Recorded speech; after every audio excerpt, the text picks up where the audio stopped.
Hello mga kabibig, welcome back sa ating bagong YouTube channel. Ito ang pinakamaingay na YouTuber sa balat na YouTube. Ako si Kabibig, maglabag-labag na ito with evidence na kung anong nangyari sa House Prosecution Panel. Anong nangyari kay Jinky Luistro at mga kaparian. Nagpamisa, nanalangin na sabi ba niya, mga kababayan, ipanalangin natin na makonvict si VP Sara. Uy! Jinky! Huwag niyo na maisali ang Panginoon sa mga kadramahan niyo, sa mga kaipalan niyo. Naku, hindi ba kayo nahimasmasan? Pati ang misa, grabe yung mga Katolikong pare, di ba? Parang yung ibang mga Katoliko, they're questioning na kung ano pa, okay pa ba ang Katoliko? Nagpagamit? Para saan? Dapat sana sila ang nasa gitna na manalangin for peace. Hindi yun sila yung parang sa Bisaya pa ba nagsuknod? Parang inaapuyan pa nila ang grabing gulong Pilipinas. Kita niyo may mga pare na nagsuot ng t-shirt habang naka holy white dress. Tapos ipinakita niya kung ano ang nasa loob niyang silina. Naku po, parang binastos niya ang Panginoon. Parang binastos niya ang simbahang Katoliko. Tapos, blinisingan yung House Prosecution Panel, na saan binindisyonan. Ano to? Ito na ba yung Katolikong, iwan ko, ano na yan sa Pilipinas? Diba?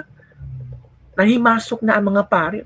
Tapos itong mga Jinky Luistro and House Prosecution Panel, parang anghel na anghel, parang feeling nila hindi sila makasalanan, hindi sila kurakot. In fairness sa ang 18 ex-Marines, ang sinabi sa ng affidavit, kasama ang mga pangalan nyo na tumanggap ng maleta. Tapos hindi kayo nakakonsensya, binibindisyonan kayo ng bindita, agwa bindita. Hindi kayo susunog. Yan ang komento ng mga netizen kabibig.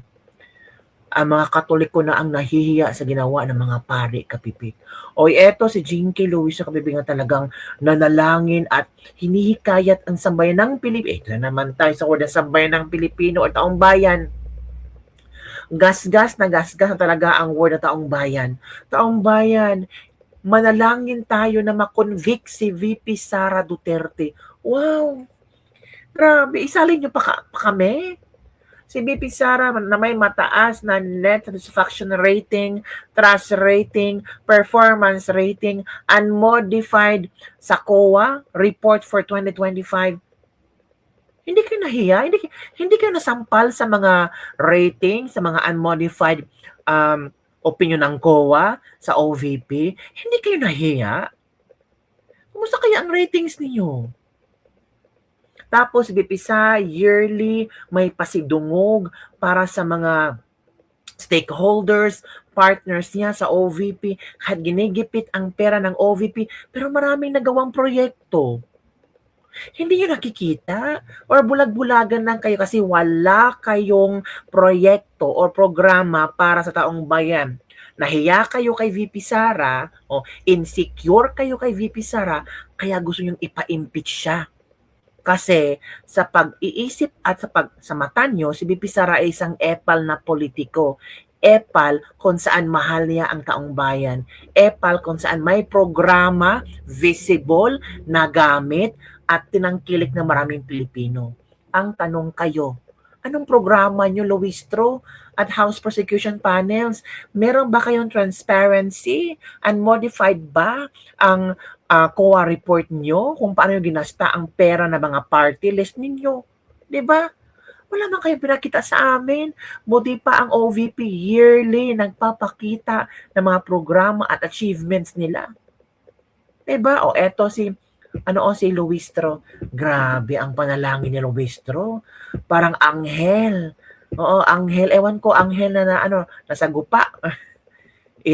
As in, grabe ka, bibig. Uy, grabe ngayon ang mga politiko. Nagsanig puwersa lahat ng mga politikong Ewan. Ito kabibig. Oh, si Luis ito. Please join us. Please be with us until the conclusion of this impeachment trial. Ang sabi ko ng nanay ko, pag nagdadasal, dapat nililiwanag. Pag nagdadasal, dapat specific. Pag nagdadasal, dapat nilalakasan. Join us as we pray for the conviction of the respondent in this impeachment trial. Maraming salamat po and God bless everyone. Oh, pinapalakpakan pa. May mga pari pa dyan kabibig. Oh, grabe. Oh, ito. Guidance of the Holy Spirit. You need the strength to carry the burden of the whole Philippine people, searching for truth and searching for the right path that we have to take in the future. The guidance of the Holy Spirit. Grabe. We are very much ready. No? As a matter of fact, 19 Congress pa tayo naghahanda. And I can honestly tell the Filipino people, the House prosecutors and the private prosecutors are all ready as we start this impeachment trial this coming July 6. Ma'am, ano inaasahan natin sa Monday? Quickly lang, ano pong inaasahan natin mangyari on Monday? Well, possibly the opening statement at saka yung mga pending motions, no? So I hope you understand we cannot comment too much on the merits, and that is we are very much Yun. Excited. Itong pare. Oh, grabe. Itong pare ito. Ayun si Father.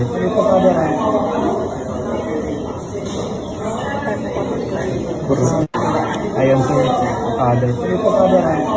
Si Father, oh. Sabi ni Jinky, pansin ko lang sa mga nagdaang impeachment, ang mga prosecution ay nagpapatalinuhan ngayon, nagpapalakasan ng pananampalataya. Misa para sa katotohanan at pananagutan, dinaluhan ng House Prosecution Panel. Wow! Pananagutan, big word. O, katotohanan, big word. Talaga ba?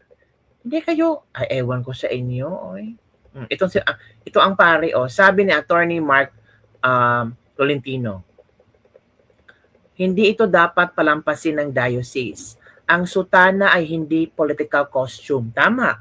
Ang pari na gumagamit ng clerical attire habang nagpapakita ng lantad na partisanong mensahe ay naglalagay sa simbahan sa gitna ng partisanong politika. May personal na pananaw ang bawat isa, pero ang pagiging pare ay may mas mataas na pamantayan sa pagpipigil, dignidad at pastoral neutrality. Dapat itong imbestigahan at kung mapatunayan patawan na narapat na disciplinary action. Tama ka, bibig. Dapat talaga, this must be reported to Vatican City, Rome. Kaya nga ayaw ko na magsimba kasi may mga pari, hindi naman lahat, donasyon lang ang pinagsasabi sa seremonyas, nagpaparinig na malaking bigay. It's okay, the priest is just playing the devil's advocate minus the advocate. Devil priest yan, DDS aasa pat may action ang highest priest dyan. Parang bumalik na tayo sa panahon ni Padre Damaso. Is he a Catholic priest? I doubt. Wala, grabe no. Magkaiba ang sutana at sa t-shirt at sa t-shirt po naka-print. Pero nagsuot siya ng sutana, di ba ang basos? Figurative language nga ni alangan naman sa sutana ilagay, madam. Common sense na lang, isang pare gumagawa ng ganito. Ewan ko kung makasalubong ko siya, imbis na magmano ako, patay mali siya na lang, na di ko siya kilala, baka mabatukan ko pa. Okay lang sana kung hindi pare ito. In your dreams, the Satan Father, gusto mapansin, gusto mabigyan ng maleta, binasusan nila ang simbahan attorney. Well, si Padre Damaso lumipat sa katawan niya, hindi yan pastol, siya ang nakawalang aso. Yan mga kabibig ha. Yan ang ilang komento mga kabibig. Today. Yan diba? Grabe. Parang, kasi na-shock ako. Ito Ayun si Father. Si Father. Tama ba yan, Father? Ang ginawa ni Father?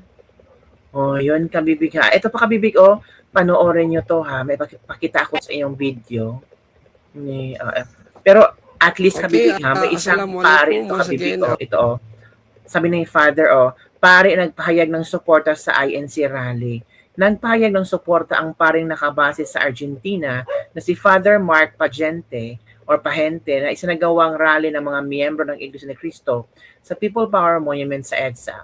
Sa kanyang pahayag, sinabi ni Father Pagente na nakikiisa siya sa ipinaglalaban ng mga nagtipon, kabilang ang pagtutul umano sa pagbaluktot ng batas. I am a Catholic priest and I support INC's rally against BBM. Ooh! Nagpaabot din siya ng minsay at basbas sa mga dumalo sa rally. To all my fellow Filipinos who love our country and are present at EDSA, as a priest of Christ, I bless you in the name of Father and of the Son, Holy Spirit. Amen. Yan ang pahayag ni Father Pagente ay lumabas kasabay na nagpapatuloy na rally ng mga miyembro ng INC. Yan kabibig ha. May mga pare na hindi suportado ang INC, may mga pare din na suportado mga kabibig ang ginawa ng INC. May mga pare na suportado din ang impeachment ni BP Sara, may mga pare na hindi gusto na ma-impeach si BP Sara. Yun kabibig. O, ikaw.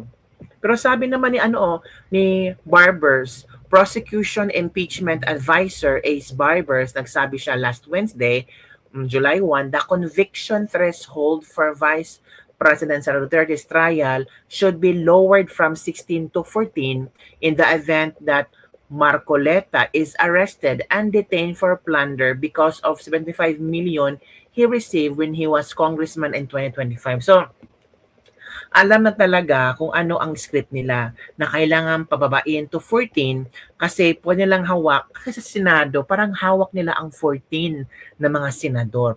Kasi kung magreklamo ka, edi kakasuhan ka. Yun ang sabi ni Barbers, kailangan talaga pababain from 16 to 14. Dapat 14 daw. Oh, grabe si Barbers ha. As in, parang damang-dama natin na talagang, wow, ikaw talaga Barbers. Hay, nako si Father Damaso. Ay, ito pala ang complete video ni Father ha. Na proud siyang nagsuot ng t-shirt sa loob ng kanyang sutana, kabibig. Ito kabibig ha. Panoorin si Father. Happy siya. Yan. Father. Ito pala.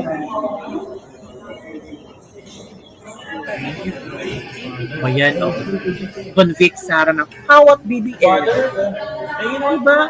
Hawak si BBM. Father. Ito pala. Ang tanong mo na kay Father, so it means Father, hindi kurakot si BBM. Hindi na magnanako ang pamilyang Marcos. Diba? How about BBM, Father? Para yatang, oy, si Father, double standard. Si Father, ha? Ay. Bita, kung you want to convict Sara now, how about BBM? So, niwala kang si BBM hindi kurakot? Tama yung dasal ng ating mga minamahal na kaparian. Hala ka. Let us pray even for the defense team. Let us pray even for the secular judges. Let us pray for the entire Philippine nation. Hala, uy. Kung saan po nanggagaling ang paninindigan aming lahat, Parang naging, it is because parang we naging pala believe yata si Louis that Strong ngayon. Filipinos deserve Parang better nasinapian. lives. Filipinos deserve better nation. Wow! Filipinos deserve better republic. So balik kayo ang better. Kayo ang dapat kasi Filipino deserve better. Filipino deserve. So balik kayo, ano kayo? Perfect. Kayo ang better ka ni VP Sara. Hala ka. Naku po. And you believe na wala ang lahat kung hindi dahil kay speaker. Baka bumulabok na. Tinago ko pa ang asawa ko kasi wanted siya. Dasal ang mga pare natin. Alam nyo kabibig. Okay lang naman yung mga dasal ni Luistro. Pero ang mga tao kasi meron ng history kay Luistro eh.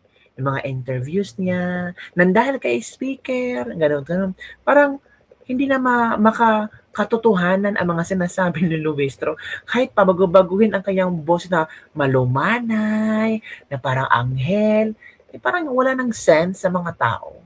Parang siya na lang ang pinagtatawanan, 'di ba? Parang, hey, tumahimik ka na, nakakahiya ka, at wag mong gamitin ang taong bayan para sa drama niyo, 'di ba? O, sinong better leader, si speaker or kayo? Kahit anong dasal mo, kung tagapagtago ka ng asawa, hala, baliwala yung pagdarasal mo, Louis 3. Nadadasal yung pinagdarasal nyo, kayo rin ang magdudusa, kayong mga crocs.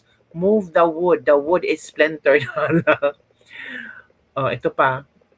Madam Congresswoman, then beer kelat. Nahiya man si Satanas sa yung mga demonyo kayo. Okay naman kung magaganyan sila, basta hindi sila nasa listahan ng 86 Marines. Hello? So yun lang, kabibig ang ating latest Libak-Libak for today. Don't forget to like, subscribe, and share this video para sa mga trending news na ating pag-usap-usapan. Bye everyone! See you next time. Parang sinapian si Jinky, no? Sino kaya sumapi sa kanya? Ay, bahala na kayo mag-comment down below. Bye everyone! See you next time!